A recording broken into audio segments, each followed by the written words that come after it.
ইসরায়েলের আকাশে দিনের আলোয় ইরানি আগুন, এমন দৃশ্য কি কখনো কল্পনা করেছিলেন? আসসালামু আলাইকুম, আমি আমিনুল সোহেল। আপনারা দেখছেন দেশপ্রেমিক, দেশের স্বার্থে আপোষহীন।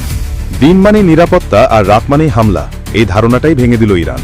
সাদা দিনের বুকে ড্রোন, ক্ষেপণাস্ত্র আর আগুনে ছারখার হল ইসরায়েলের আকাশ। একটা প্রশ্ন এখন সবার মনে, এটা কি কেবল প্রতিশোধ নাকি যুদ্ধের নতুন স্টাইল? ভিডিও ভালো লাগলে অবশ্যই সাবস্ক্রাইব দিয়ে পাশে থাকুন। 11 দিন ধরে চলা উত্তেজনার মধ্যে হঠাৎ করেই দিনের বেলাতেই শুরু হলো ইরানের ইতিহাসের সবচেয়ে দীর্ঘ ও ভয়ঙ্কর হামলা।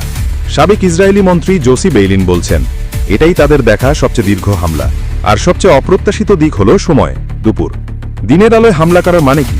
স্পষ্ট বার্তা, ইরান ভয় পাচ্ছে না, বরং চ্যালেঞ্জ ছড়ে দিচ্ছে। ড্রোন আর ক্ষেপণাস্ত্রে কাঁপতে থাকে দক্ষিণ ইসরায়েল।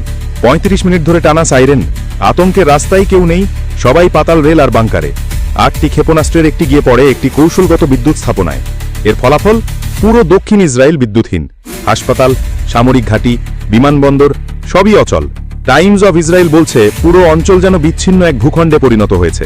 এই ভয়ঙ্কর বাস্তবতা জানতে ভিডিওটি শেয়ার করতে ভুলবেন না।